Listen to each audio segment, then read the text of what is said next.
How's it going, guys? I've just built like a $1,000 gaming PC for free. So guys, this is a RTX 3080 Ti, an EVGA one, and it is a beast. And it owes me nothing. In fact, it's made me money. And it is an absolute unit. And I'm gonna show you how you can do the same thing. Here's how. I took all my junk parts that I had laying around, put it all in the junk case, sold it 20 bucks. Went and bought a new case, 20 bucks. So I'm just gonna remove that panel that's in the way of the big motherboard. A couple of rivets there, a few rivets up there. So yeah, let's drill them out. Now the problem with drilling rivets is they like to spin. You need a nice sharp drill bit to drill out rivets. And you need to use a lot of pressure, but not too much pressure that you snap the drill bit.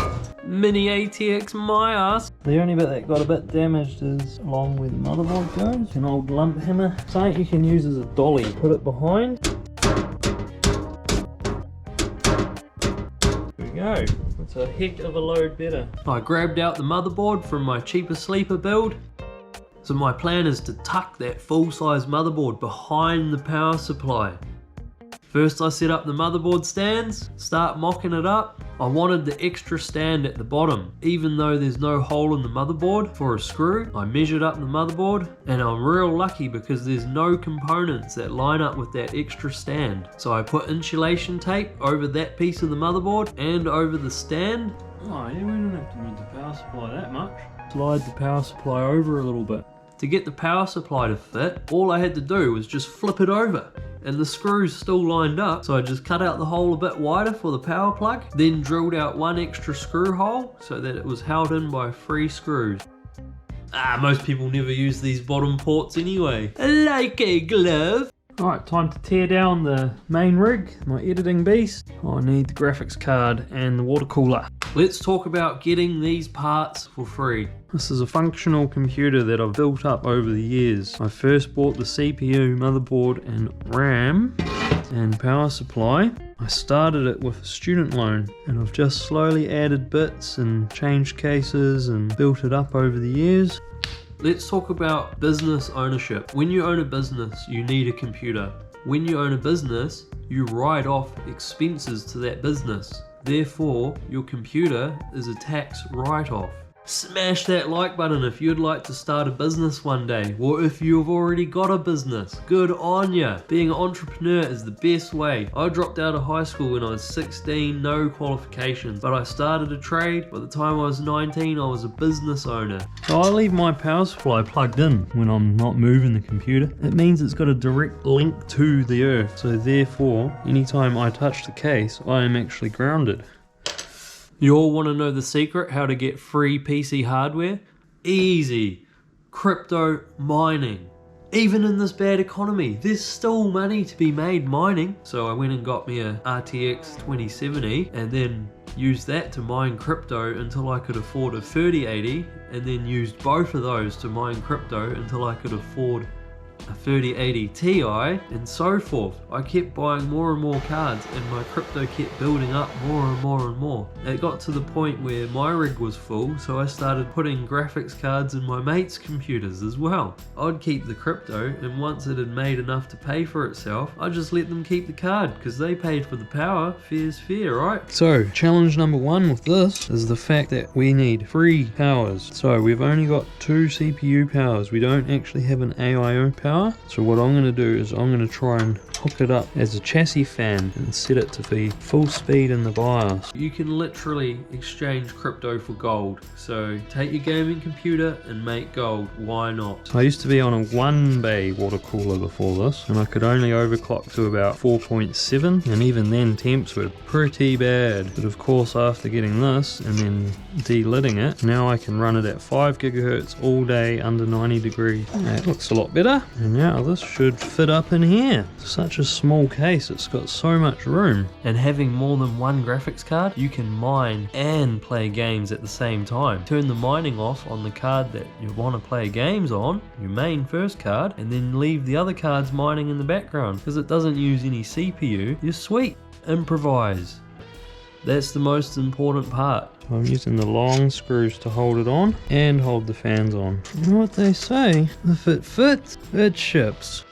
So the most important thing, I wouldn't want to run the pipes this way with the radiator flipped, because what would happen is you'll get air bubbles. You need to make sure that the highest point of the radiator, or the water loop, is not the pump. So this has a pump on here, so by having the pump at the top, you'd create an air bubble in the pump. Pumped up for that one. Okay, you might be wondering, how do you even mine crypto? You need a wallet address, sign up on an exchange or get a local wallet, up to you. Find out what you want to mine. Chuck your graphics cards into what2mine.com. Calculate. This will tell you what's going to pay the most. I'm going to go with Conflux, so technically if I was paying for power, I wouldn't really be making money.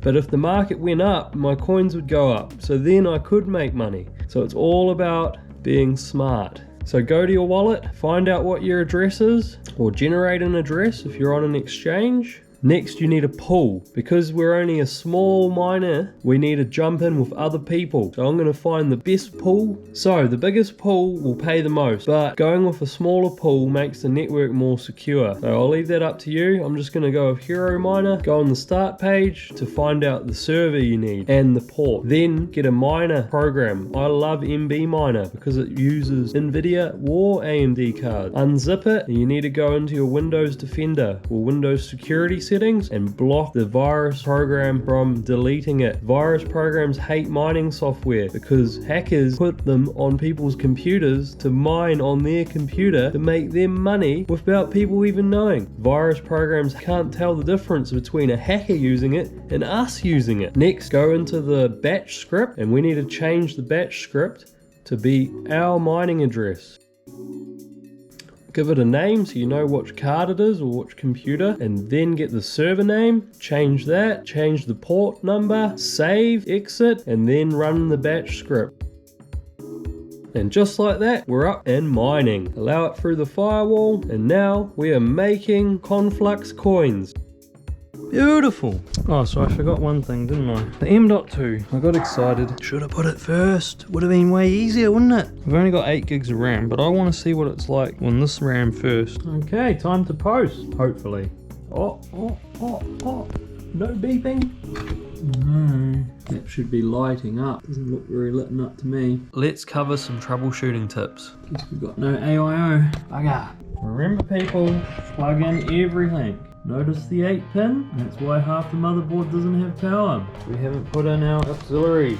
Okay, let's post and set up our fan and pump. No. This is why it's always good to have a PC speaker. You can get the beep code and you can look it up on your manufacturer's website what that code means. Oh, video card. Next thing to try, no graphics card. Can we get it to boot on board? Look at that. The motherboard has a display port, but it doesn't have a header for a water pump. Yeah, look, posting. It's not happy about the graphics card. What did this thing do to my graphics card? Oh no! So we've got a GPU power issue, but it's actually because of the overclocked Xeon chip.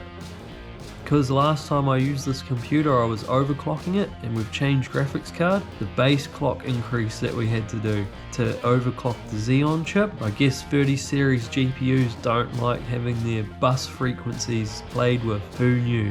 Well, now we do. We want to go default F5. So I'll reset the BIOS to default. Yes. So we want to go to chassis fan number 4 because that's running our AIO pump, and we want to go full speed. Make sure the AIO pump is on full speed because it's running on a fan header and not an AI pump header. Won't automatically make it full speed. So I'll set that in the BIOS, and now that's going full speed. Save and exit. Turns out this power supply that I thought was 10 years old is brand new. Okay, if you're really stuck with your BIOS lock and it's not booting, the way you can clear the configuration is to pop out that little battery on the motherboard and then arc out the connections between the positive and negative, and this will clear your CMOS. Fingers crossed, always plug a screen in your first boot.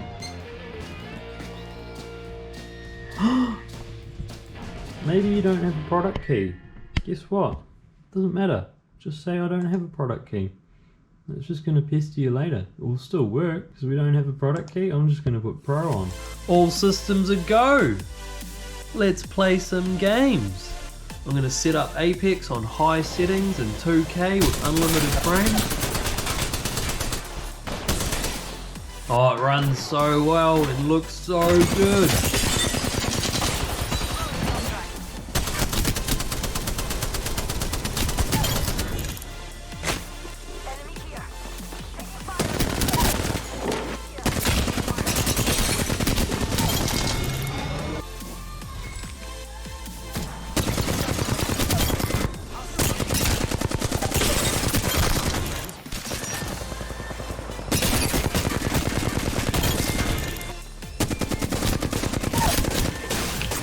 The only downside to controller is I'm always clicking the melee button.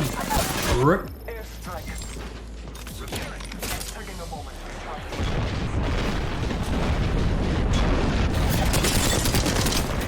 No! Dead in the storm.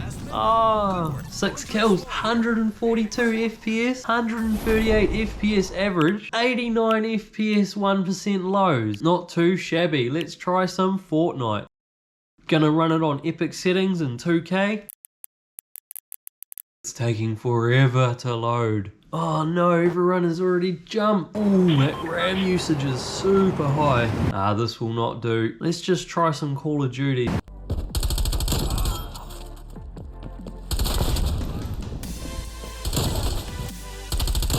Ah, the frame rates are good.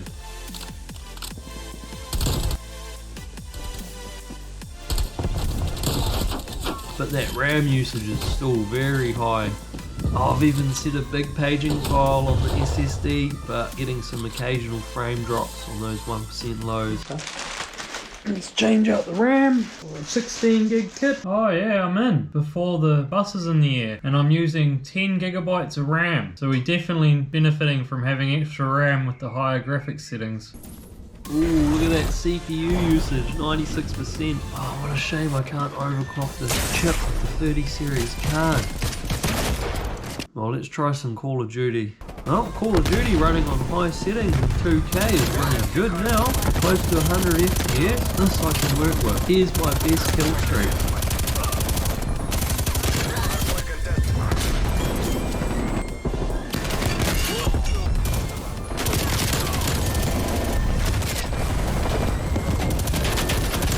Whoa, 11 kills, not bad. I did see the CPU usage hitting around 80%. Yeah, I want to see how the i7-4770K runs with the same setup. Does it help having extra gigahertz? I also want to see how much we can overclock it with the water cooling. Be interesting to see how much of a benefit we can get. You can see the IHS is twisted on this i7-4770K. That's because we delided it and liquid metalled it. You can glue the heat spreader back onto the CPU, but I don't like to do that. Instead, I'm just very careful dropping it in to hold it by the PCB. You can see on the socket on the motherboard there's cutaways. When you're holding the chip by the top and bottom, it's easier to line your fingers up into those cutaways and to hold down the IHS when you're securing the socket arm, and just place it into the socket, not dropping it. I've lost count of how many times I've reused this thermal paste, so I'll just add a little daub extra. Check my fans, change CPU, we'll probably have to put DC turbo. I can't wait to see how much more we can overclock it. Cool, now we can overclock it. AI tweaker, sync all cores. Now I know I've got water cooling, so I'm just gonna get crazy and set it to 44. This should give us 4.4 gigahertz. It may not necessarily post, and it might need a lot of voltage, but what I'm going to do is I'm just going to set it to what I had it running on before, just to see if it posts, which is 1.3 volts. Okay, so we can save changes and reset. Okay, fingers crossed. 4.4 gigahertz, look at that. Let's do a bench. We need more voltage. This is what overclocking is all about. Testing, testing, testing. Temps were good from what I saw, so I'm happy to throw a bit more voltage at it. Always look up your CPU's maximum recommended voltage. If you're going to exceed it, make sure you have good cooling and know what you're doing. Research, find out what other people are running their chips on. You need to test. Make sure you're monitoring how hot it gets when it's under load. Oh, it completes the CPU Z benchmark and stress test under 70 degrees. Wow, just run a quick user benchmark. Holy crap, look at that gaming score. UFO, that's the highest rating. Woohoo!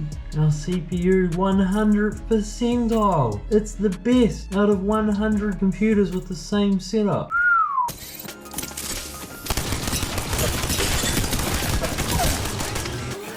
Needless to say, it wipes the floor with Apex.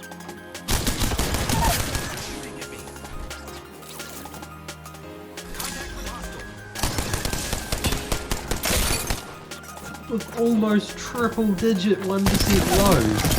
Squad wiping straight out of the bat. You gotta be happy with that. Even Fortnite's running a lot better. 1% lows and near 80. And we still are pushing 80 to 90% CPU usage, but at least it's not 100, and you can get away with that. You could still play on the Xeon chip. You just have to turn down some of those epic settings. Now, time to try my favorite game mode. Hardcore free-for-all. Good old Black Ops. I loved how they brought the on-school maps into number 5. I was so excited I even forgot to reset the benchmark software. So that's why the 1% lows look BS. Poor bastard got Activision. I finally woke up and reset the benchmark, and look at those 1% lows now. Gotta love care packages. Chopper gunner, and let's go!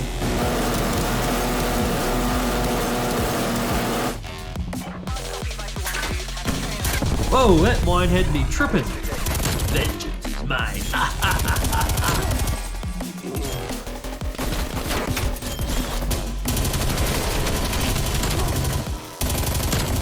But look at the current frame rate.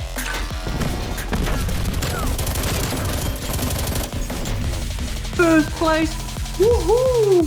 Even got best play. 30 kills. 15 deaths, that's a 2KD on a 10-year-old CPU. That was so much fun. Thanks for watching, everyone. If you've got any questions, leave them down in the comments. Tune in next time. I'd love to do a video on the markets, how to make extra money, wheeling and dealing your crypto. So let me know if you want to see more stuff like this.